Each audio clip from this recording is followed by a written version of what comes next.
What's up, everybody? Cinephile Mike here, and today I am joined by filmmakers Barbara Attie, Mike Attie, and Janet Goldwater to discuss their new documentary, Hollywood Does Abortion, premiering at the Tribeca Festival. Through decades of film and television history, the documentary explores how abortion has been portrayed on screen, how these portrayals have evolved, and the impact storytelling can have on public understanding of these complex issues. Thank you all so much for taking the time to meet with me this morning. Thanks for having us, Mike. So this documentary covers more than 50 years of film and television history. How did you approach selecting the clips and the storylines that would ultimately become the backbone of this film? And how did you determine the structure that would connect all of those decades together? Oh, that's a really good question. So luckily, we did not have to do the work to we did not have to do the original research to gather all these abortion plot lines. That's been done by a research group out in California, at University of California. They have documented that in the last 50 years, there's been over 700 abortion plot lines on film and television. Not all good, not all reflecting, abortion on the ground. But from those, we chose what we thought was a representative sample of about, I think decided it's 106 Right. episodes of TV and films. And Does somebody else want to explain how we Yeah, chose the structure? please. well, there's certainly like a movement through time. I mean, we sort of restricted our boundaries from like Maud to the present day. So Maud being in the 1970s, around the time of Roe. And I think also one thing that we all thought about was that everybody who we encounter, ourselves included, has that moment of the first time they've seen like an abortion story on screen, and that really reflects, your age and which generation you are. So for me, it was probably like, I saw Dirty Dancing, but I don't think I really perceived it as the abortion storyline was what was driving the plot. So it was probably something much later. But we worked with so much younger people who had more, contemporary references like Orange is the New Black or Euphoria.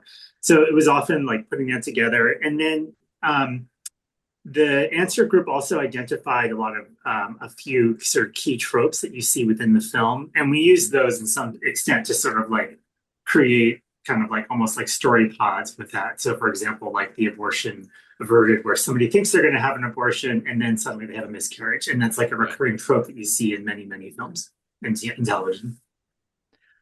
Mike, I just want to add that Mike just mentioned Answer, which is the organization that we work with at the University of California in San Francisco.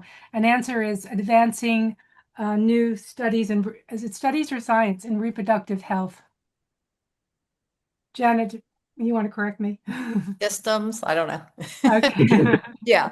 But Mike, the other thing we built into our structure, and I want to point out we had a brilliant editor who made this all happen, Jamie Boyle. The other thing we wanted to incorporate into the structure was what was happening in the political arena at the time that we were seeing these abortion stories. So how was the fact that Bill and Hillary Clinton were going with, let's have abortion be safe, legal, and rare, which, sounds good at first. And then you realize it sort of implies a little bit of, let's keep it kind of undercover. And it's a little bit something to be ashamed of. So how was that being reflected during the time that they were sort of setting the tone nationally? How was that being reflected on TV and in films? So we sort of try to pivot back and forth from what's going on politically to what's going on in Hollywood. And so you bring up Jamie Boyle. So I had a question about that because there was so much content here.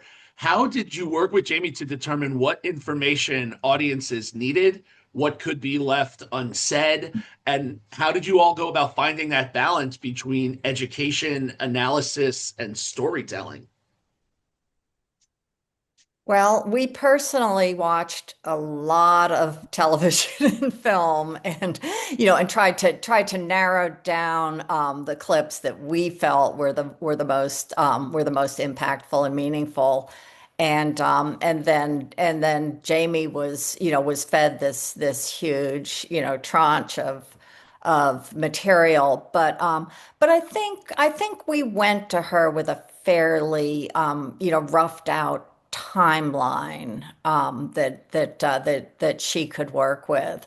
Her job was really creating. She's a storyteller, where she was creating the drama and in the sort of story arc of how this transpired over the 50 years. But also using we interview some experts. We interviewed Dana Stevens, a film critic, for Slate. We interview some people who can give context as we move through these different decades. I wanted to ask that you have such an impressive range of writers, performers, showrunners, critics, media, medical experts. As this project evolved, how did you go about building that roster of voices and identifying the people who could help best tell this story? Um, we worked with some people who work for organizations that advise film and television on how to portray medical issues on screen. And one of them was Hollywood Health and Society. They're based at the at UC, University of California in Los Angeles.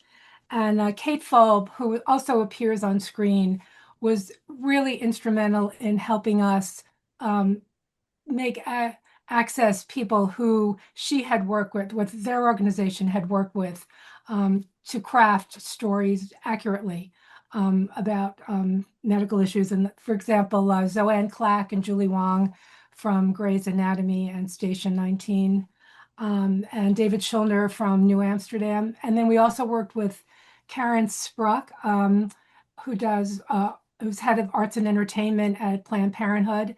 And she also helped us connect us with showrunners and writers that Planned Parenthood had advised on medical issues.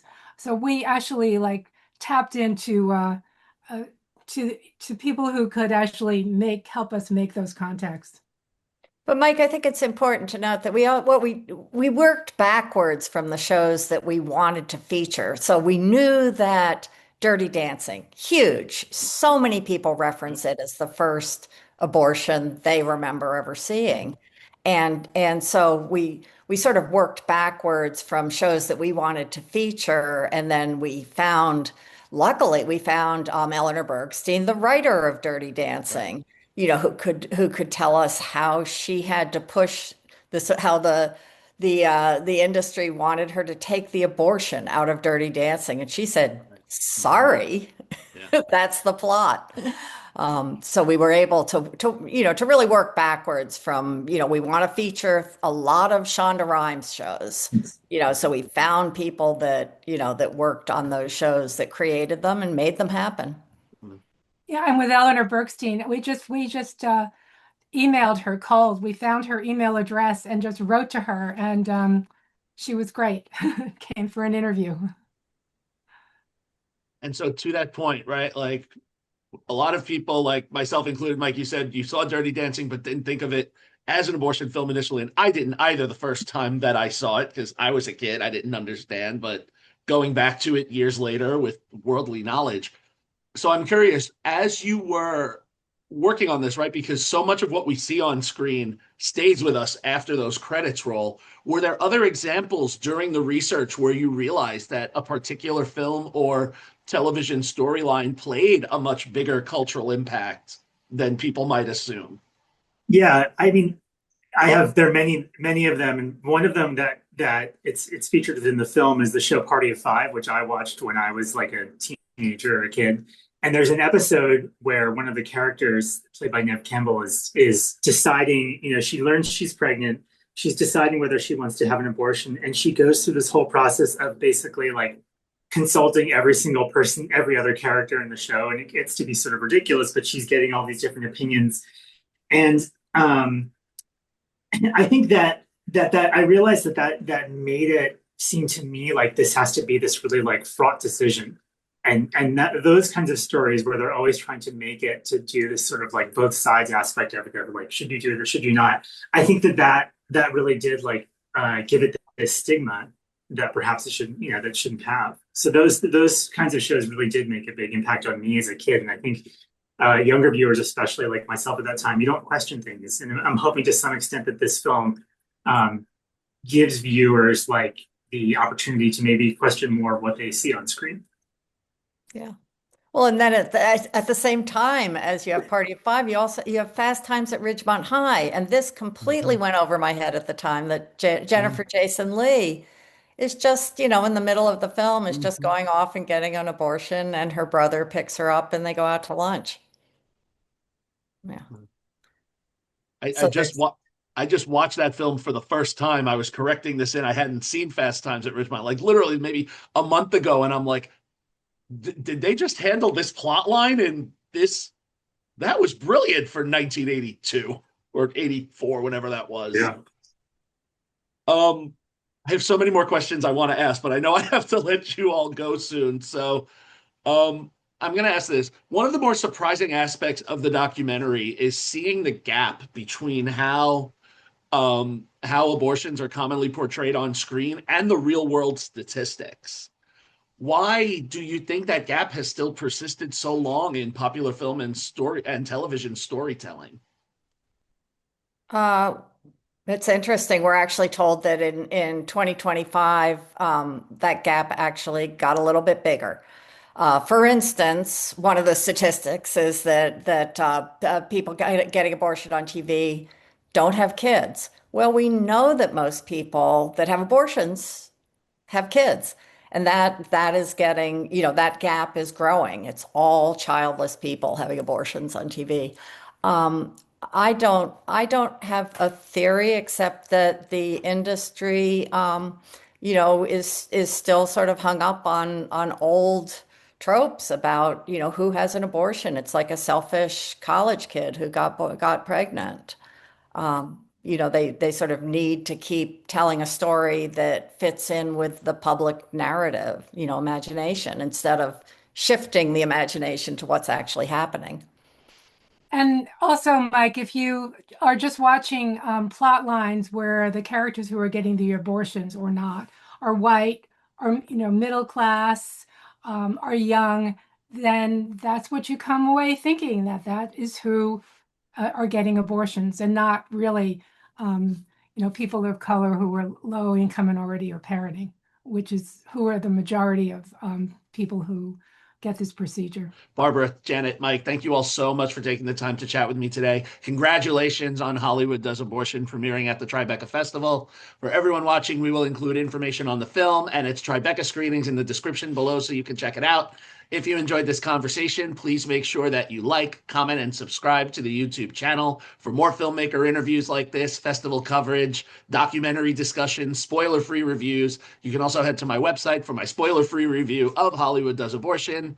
And remember, this is Cinephile Mike telling you to take a break and watch something new. All of you, thank you so much. Have a wonderful day and enjoy Tribeca. Bye, Mike.